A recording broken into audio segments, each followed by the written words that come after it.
Welcome to Inside Today's Boardrooms. I'm Eric Shore from Diligent Institute, and I'm thrilled to host this episode. Artificial intelligence is just one of many ways that companies are using technology to create opportunities and drive efficiencies. Unlike certain oversight tasks, in the case of these cutting-edge technologies, board members are asked to provide oversight of something that may not have even existed in their executive careers. Joining me today to help think through these issues and more is Michael Volkov, founder and CEO of Volkov Law. He's a former federal prosecutor with over 30 years experience in a variety of government positions and private practice.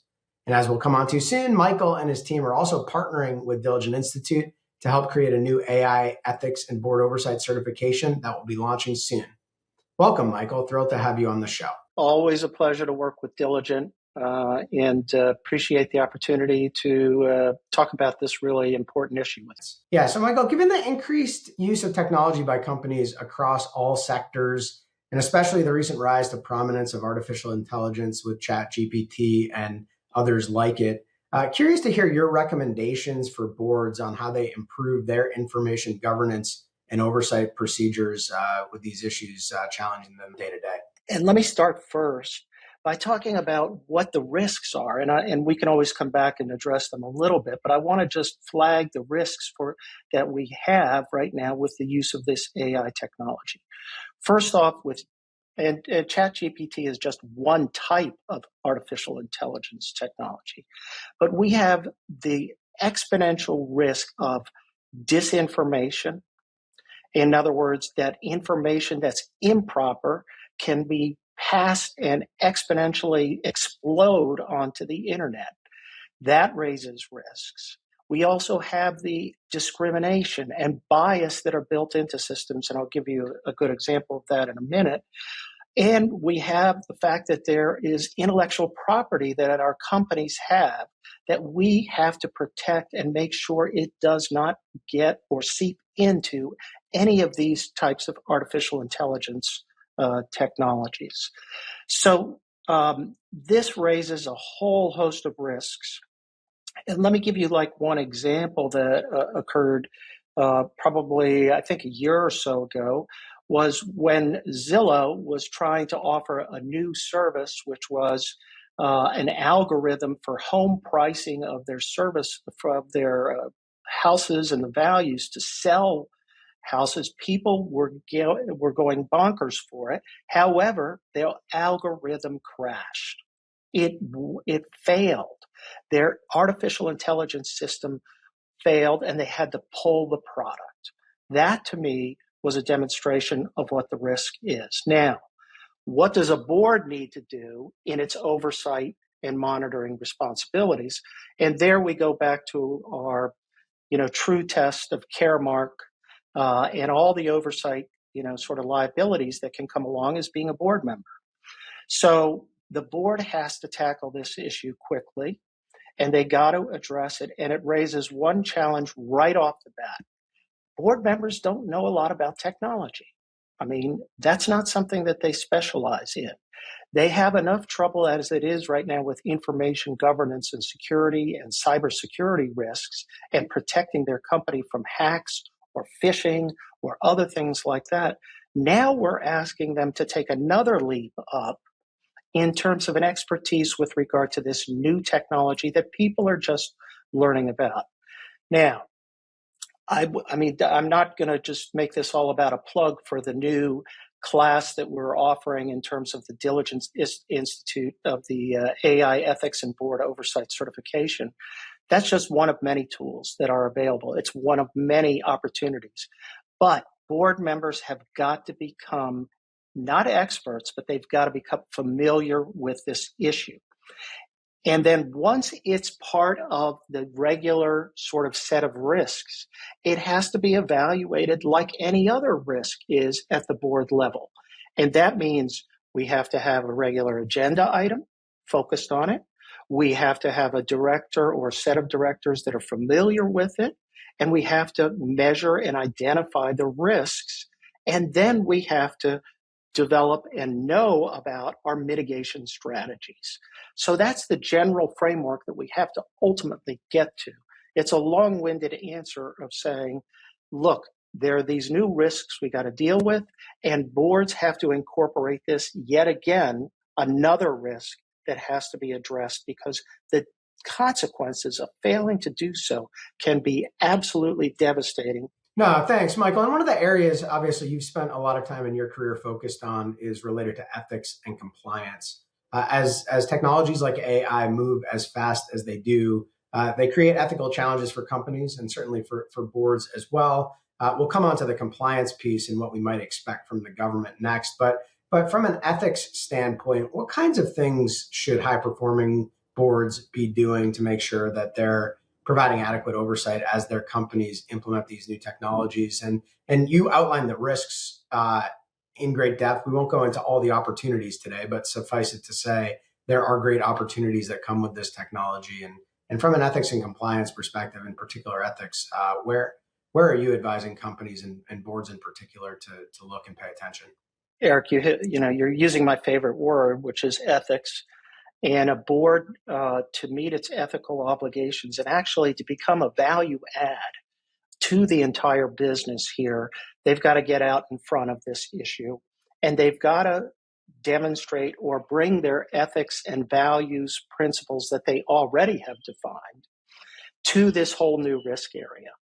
And the only reason that I think this is really important, the timing of our discussion, is that the time is now, because right now we're looking at a situation where around the world there's regulatory initiatives beginning and regulatory attempts to get at it. I was in Italy recently, and ChatGPT in Italy is banned.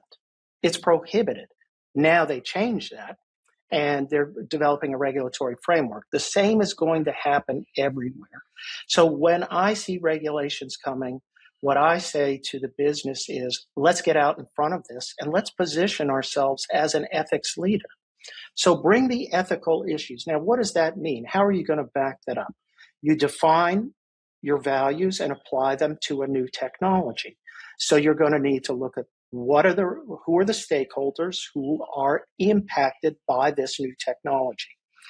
And you have shareholders, you have regulators, you have the marketplace, you have stakeholders, and we need to conduct a sort of ethical business decision framework where we are going to conduct a risk assessment, not us at the board level, but we're going to commission one. We're going to look at the resources that we have and the ability to mitigate the risks, and what are we going to do with that. Usually this requires developing policies and procedures and controls that are going to go around this new technology, and we're going to have to make sure we have a system in place to meet our Caremark obligations of oversight. And that means that we have to have and you mentioned it early on in your intro, information governance. Our information governance framework has got to incorporate this within it, and it's going to be a significant risk. The downsides are really substantial. And we already have you already have the industry leader in AI saying, I welcome regulation, bring it on. Well, for boards, that means just add it to our list of risks. And now we got to prioritize what's important in terms of this. But this technology, I'm telling you, is raising serious issues. On the other hand, I want to just provide a little bit of optimism. It also provides amazing business opportunities. I mean, I'm talking about leveraging resources in perhaps the most efficient way that we've seen possible. And, there's some downsides to that. People say, oh, you're going to displace workers and whatever. Not in my experience. What we're going to have is a situation where the economy and productivity is going to grow yet again in a massive way, just like it did with the internet. And we're poised to do this, and board members have to see that, yes, we have to manage these risks, but yes, we have incredible opportunities to grow and to provide better services to our customers, offer new markets, and by the way, get information, positive information out there in a more effective way. So I'm excited about this opportunity. I'm always an optimist particularly when it comes to technology, because we've always been innovative in this area, Eric. And Diligent has been a leader in this. And to me, Diligent is the trusted partner for boards to work with in this area. Well said, Michael. No, thank you for that. And you mentioned the industry wanting some form of regulation to some extent. It's sort of hard to talk about ethics without pairing it with compliance. All of this is very new, but you worked for many years in the federal government, both in the executive branch and the legislative branch. Reading the tea leaves, what can we expect from the government in terms of oversight of artificial intelligence, and what kind of assistance might companies and their boards get in terms of standards or other guidance from the government? Well, I wish I could be a little bit more optimistic about. I mean, when I didn't have all my gray hair, I was on Capitol Hill trying to get uniform federal privacy and data laws in place with cybersecurity. And every time we tried to push through a uniform federal standard, which is desperately needed, we were derailed. So I'm not so sure that Congress is going to, come together and provide a framework. What we do see, however, is at agency levels, regulatory, banking, FTC has already started down this road. And what concerns me is that we're going to see sort of the regulatory sprouting of requirements and standards, and it gets to be difficult to monitor everything. In other words, what I'm worried about is in the banking area, we may get one set of standards. When it comes to CFPB area, dealing with consumers and financial products, we may get another set. And so this is an area that desperately calls out for what you just mentioned, Eric, that we need a consistent set of standards for companies to work around. So I'm not so sure that Congress can get its act together, but there may be ways for the industry to come together. I frankly think Diligent will be a leader in that process and can coordinate some of this. There may be standards that are developed, and I just don't want to see it go the way that sort of cybersecurity and data has gone, which is it's usually the most stringent state. Standards becomes the lowest common denominator and everybody uses it. Here, we're looking at a situation where, we could end up in a similar sort of context, but I guess I would urge companies to get out front of this, get your board driving this through senior management and come up with an approach that makes sense with best practices and to understand what the risks are, because it's pretty clear what the risks are. It's not clear, however, how the regulators are going to address it yet. But I find that if we generally do the right thing, come up with an effective policy, we may be at or above the minimum requirements that are ultimately set through regulatory interventions. We are out of time today, so that concludes this episode of Inside Today's Boardrooms. A big thank you to Michael Volkov for joining us today. Thank you to our show sponsors from KPMG, PwC, Meridian Compensation Partners, and Wilson Sonsini for your support.